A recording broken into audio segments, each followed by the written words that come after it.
আসসালামু আলাইকুম রহমতুল্লাহি ওয়াবারাকাতুহ। 1 মিনিট মাদ্রাসা ইউটিউব চ্যানেলে সম্মানিত দিনী ভাই বোনেরা, আমি আশা করি আল্লাহ তাআলার অশেষ রহমতে আপনারা ভালো আছেন, সুস্থ আছেন। আলহামদুলিল্লাহ।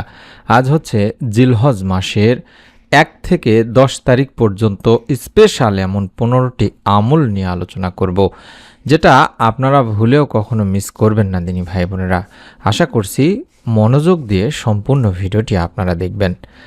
জিলহজ ইসলামের অন্যতম সম্মানিত ও ফজিলতপূর্ণ মাস, যা আমাদের মাঝে নিয়ে আসে পবিত্র হজ ও মহান ত্যাগের মহিমায় উদ্ভাসিত কুরবানি।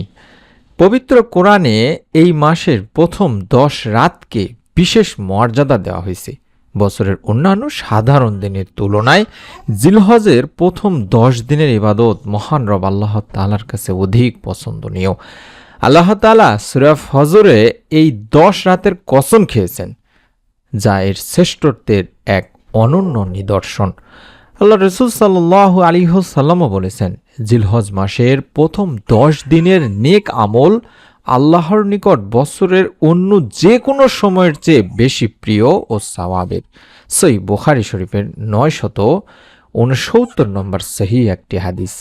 এই পবিত্রতম জিলহজ মাসের 1 তারিখ থেকে অর্থাৎ প্রথম থেকে 10 তারিখ পর্যন্ত বা প্রথম 10 দিন আপনারা এই স্পেশাল 15টি আমল অবশ্যই করবেন। 1 নম্বর আমল, তওবা ইস্তেগফার করা।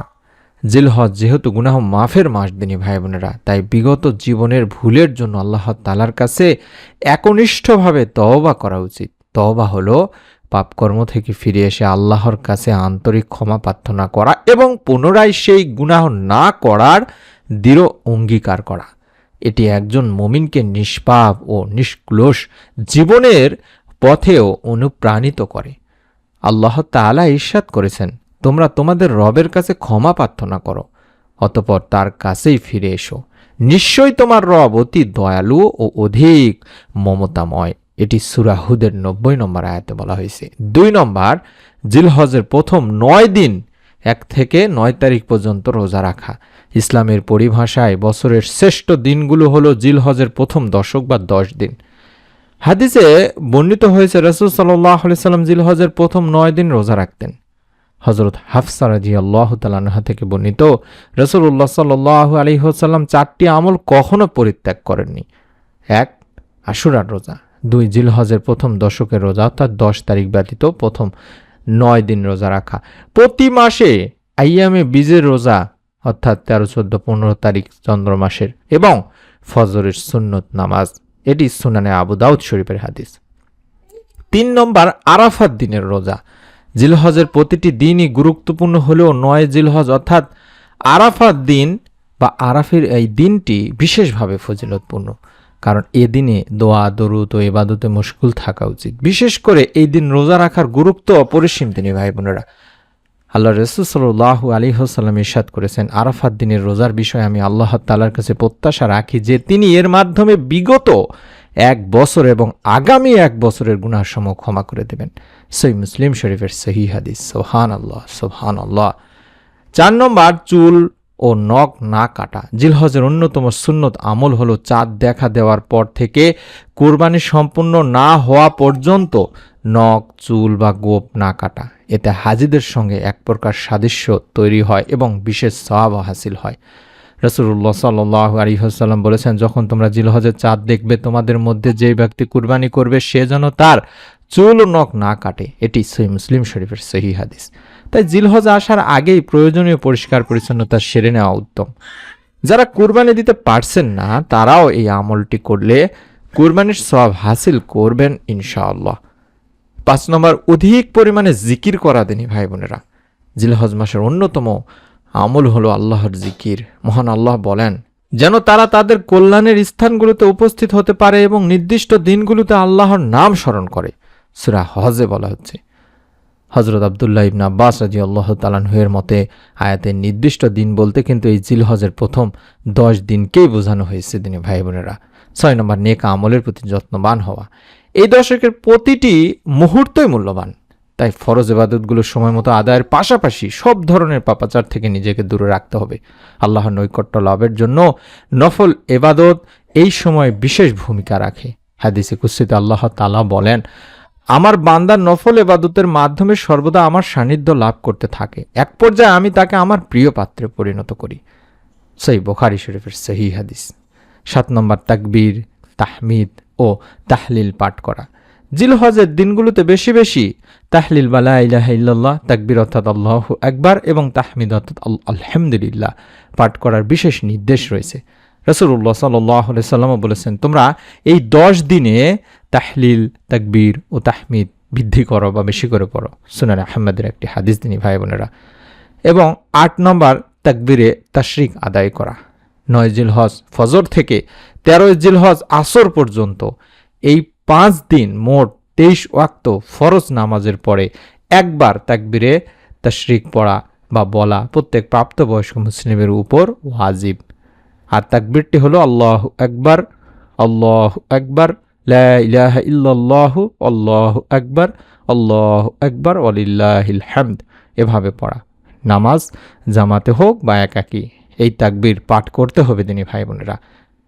9 নম্বর দোয়ার পরিমাণ বৃদ্ধি করা। দোয়া ইবাদতের মূল এবং স্রষ্টার সঙ্গে সৃষ্টির একটি সেতু বন্ধন। আল্লাহ তাআলাও বলেছেন, তোমরা আমাকে ডাকো, আমি তোমাদের ডাকে সাড়া দেব। সূরা মুমিনে আল্লাহ তাআলা নিজে বলছেন।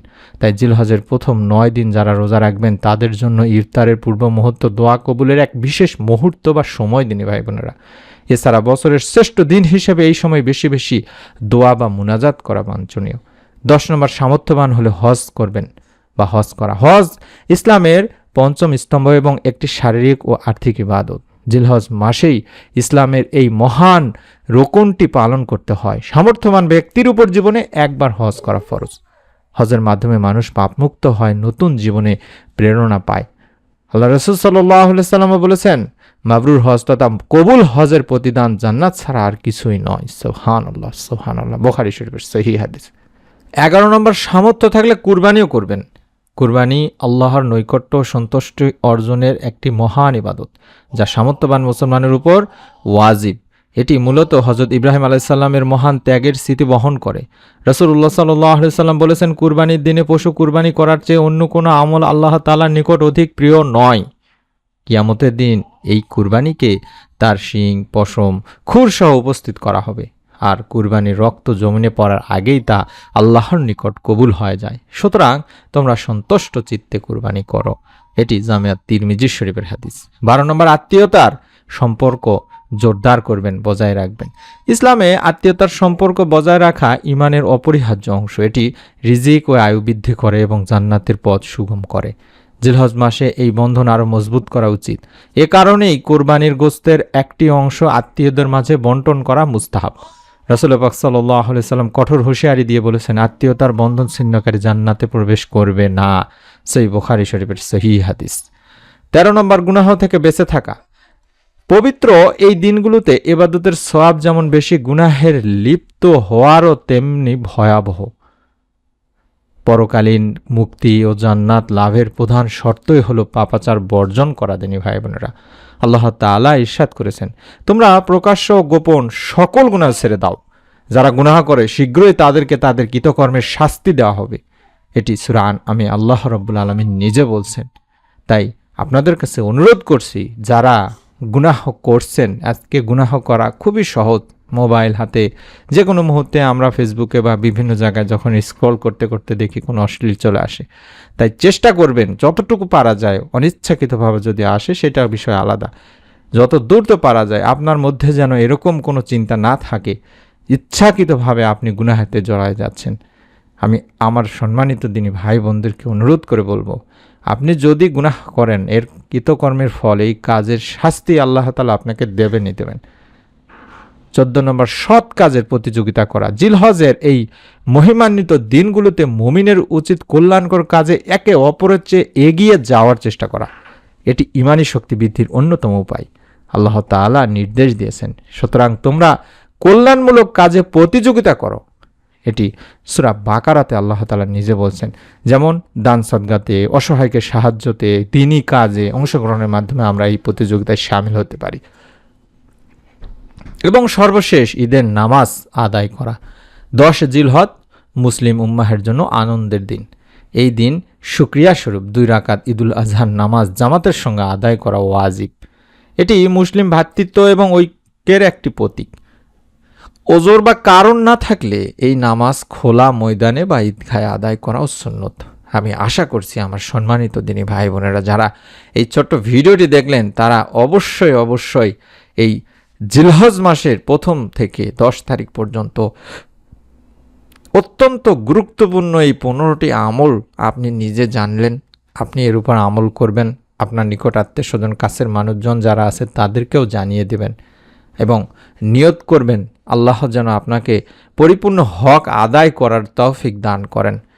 প্রত্যেকটি কাজ নিয়তের উপরে নির্ভর করে, তাই নিয়ত করুন অন্তত আমিন বা আলহামদুলিল্লাহ লিখে যে আল্লাহ আমাকে জিলহজ মাসের পুরোপুরি হক আদায় করার তৌফিক দাও।